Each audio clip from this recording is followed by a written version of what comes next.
నమస్తే. S Durgaiah Goud BC political front vice chairman. ముఖ్యంగా ఈరోజు అమరవీరుల స్తూపం దగ్గర BC political front, BC intellectual forum ఆధ్వర్యంలో, బీసీ రిజర్వేషన్ల సాంవిధాన సమితి ఆధ్వర్యంలో నిరసన వ్యక్తం చేయడం జరిగింది.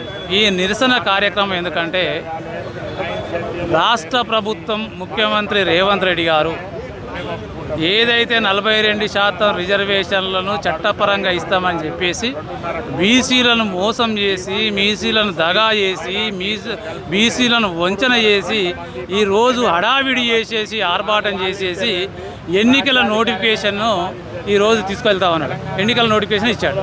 మేము ఈ సందర్భంగా ఆయనకు ఒకటే విజ్ఞప్తి, ఇంత తొందరగా 2 సంవత్సరాల నుంచి లేనటువంటి ఆర్భాటము ఇంత తొందరగా ఎన్నికల నోటిఫికేషన్ ఇవ్వాలనేటువంటి ఆలోచన మీకు ఎందుకు వచ్చింది? మీరు చేయాల్సినటువంటి కార్యాచరణ ఏంది? అసలు మీరు ఏం చెప్పినారు? 42% రిజర్వేషన్ల కోసము పక్కలున్న కర్ణాటక పోయిరు, తమిళనాడు పోయిరు, మహారాష్ట్ర పోయిరు. అక్కడ స్టాలిన్ దగ్గర గొప్పలు చెప్పారు కదా మీరు. మేము తెలంగాణలో రోల్ మోడల్గా ఉన్నాము, ఇలా బీసీ రిజర్వేషన్లు ఇస్తున్నాము, మీరు కూడా అన్ని రాష్ట్రాల్లో బీసీ రిజర్వేషన్లు అమలు చేయమని చెప్పారు. మరి మీ తెలంగాణ రోల్ మోడల్ ఏ రాష్ట్రం తీసుకోవాలి? ఇలా దగ చేసినందుకు తీసుకోవాలా? వంచనం చేసినందుకు తీసుకోవాలా? మోసం చేసినందుకు తీసుకోవాలి? ఏం చేశారు బీసీలకు మీరు? ఇలా 40 కామారెడ్డి డిక్లరేషన్లు ఇచ్చినటువంటి హామీని ఒక్కటంటే ఒకటి ఈరోజు అమరవీరుల స్తూపం దగ్గరకు వచ్చి ప్రమాణం చేసి చెప్పండి. అమరవీరుల సాక్షిగా మీరు చెప్పండి, బీసీలకు ఏం చేశారు? ఇలా కామారెడ్డిలో ఇచ్చినటువంటి డిక్లరేషన్ ఒక్కటి కూడా ఈరోజు అమలు చేయలేదు. సంవత్సరానికి 20,000 కోట్ల రూపాయల బడ్జెట్ ఇస్తామన్నారు, ఇవ్వలేదు. నామినేటెడ్ పోస్టుల్లో బీసీలకు అవకాశం కల్పిస్తామన్నారు, ఇవ్వలేదు. 42% ప్రకారంగా ఆ యొక్క మంత్రి పదవులు అవకాశం ఇస్తామన్నారు, ఇవ్వలేదు. బీసీ కులాలను అధునీకరిస్తానని చెప్పి చేయలేదు. ఇవన్నీ అడగకుండా మేము ఒక 42% అడిగినాం. ఇది ఒక్కటి ఇవ్వండి, మిగతా ఇవ్వకున్నా సరే మీరు ఇస్తామని చెప్పారు. ఎడ్యుకేషన్ కమిషన్ వేసారు, ప్లానింగ్ కమిషన్ వేసారు, బీసీ కమిషన్ వేసారు. ఇవన్నీ వేసేసి జీవోలు ఇచ్చారు. మేము జీవోలకు మొట్టమొదటి నుంచి మేము వ్యతిరేకంగా చెప్తా ఉన్నాం. ఈ జీవోల ద్వారా రిజర్వేషన్లు అమలు కావు. ఎక్కడ అమలు అవుతాయి?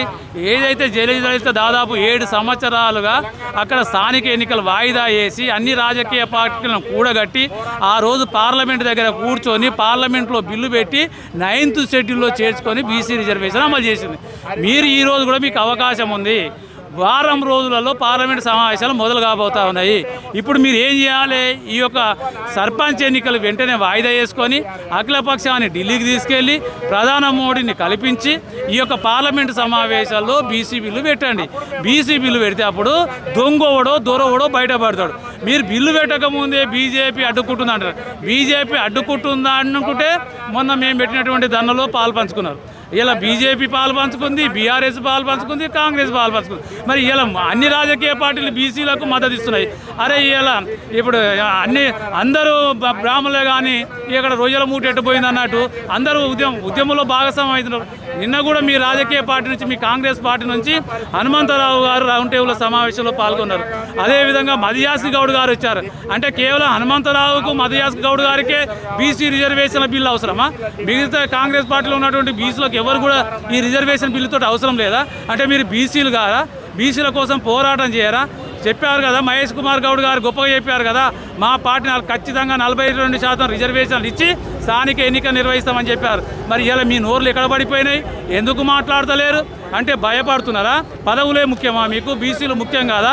కాబట్టి చెప్తా ఉన్నాం, ఇప్పటికైనా తెలంగాణ రాష్ట్ర సాధన కోసం ఏ విధంగా అయితే ఆ రోజు పదవులు త్యాగం చేసి తెలంగాణ రాష్ట్రం సాధించారో ఇలా బీసీల కోసం కూడా మీరు పదవులు త్యాగం చేయండి. మీరు ఎమ్మడే రాజీనామా చేయండి. రాజీనామా చేయకపోతే మీరు చరిత్రహీనులుగా మిగిలిపోతారు.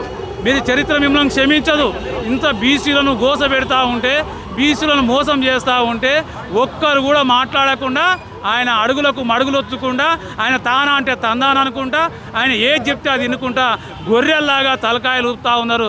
ఇది మీకు సిగ్గు అనిపిస్తలేదని కూడా ఈ సందర్భంగా మిమ్మల్ని ప్రశ్నించదలుచుకున్నాం.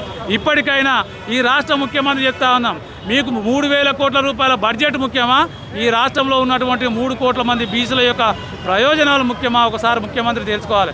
నిజంగా మీకు 3,000 కోట్ల రూపాయల ముఖ్యం అనుకుంటే ఇప్పటికీ 2 సంవత్సరాలుగా ఈ బీసీలకు 40,000 కోట్ల రూపాయలు బకాయి పడ్డారు. మీరు ఆ 40,000 కోట్ల రూపాయల బకాయిలకు వెళ్ళి 6,000 కోట్లు మేమే ఇస్తాం తీసుకోండి. మీరు మా బీసీ సంక్షేమ శాఖ నుంచి 6,000 కోట్లు మేము వేస్తాం తీసుకొని మాకు రిజర్వేషన్లు ఇవ్వండి.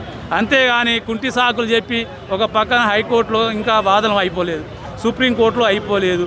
తొందరపడి మీరు ఈ స్థానిక ఎన్నికలు ఎందుకు పోతున్నారో ఎవరికి అర్థం కావట్లేదు. అంటే ఇక్కడ పచ్చి బీజేపీ కిషన్ రెడ్డి, రేవంత్ రెడ్డి, ఈ యొక్క రామచంద్రరావు కూడబలుకొని ఈ యొక్క స్థానిక ఎన్నికలకు వెళ్తున్నట్టుగా మాకు అనిపిస్తూ ఉంది. ఇప్పటికైనా మీ యొక్క మోసపూరితమైనటువంటి మాటలు ఇలా రాష్ట్రంలో ఉన్నటువంటి బీసీలందరూ గమనించారు. ఇదే రోజు షాబాద్లో ఈరోజు మీటింగ్ జరుగుతూ ఉంది, పాలమూరు జిల్లాలో జరుగుతూ ఉంది, గ్రేటర్ హైదరాబాద్లో జరుగుతూ ఉంది. ఇక్కడ నిరసన కార్యక్రమం జరుగుతూ ఉంది. ఈ ఉద్యమం అనేది గ్రామీణ స్థాయి వరకు తీసుకెళ్తాం. మొన్ననే మీరు 42% రిజర్వేషన్ ఇస్తామంటే జడ్పీటీసీలు, ఎంపీటీసీలు నామినేషన్ వేసేసి రోజు వాళ్ళు మాకు పదవులు వస్తాయని అనుకుంటే వాళ్ళ నోటికాడు ముద్ద ఇవాళ మీరు గుంజుకున్నారు. కాబట్టి ఖచ్చితంగా నోటికాడ ఈపున దెబ్బ కొడితే కూడా సహిస్తారు, కానీ ఆత్మగౌరవం మీద దెబ్బ కొడితే వాడు ఊకోడు.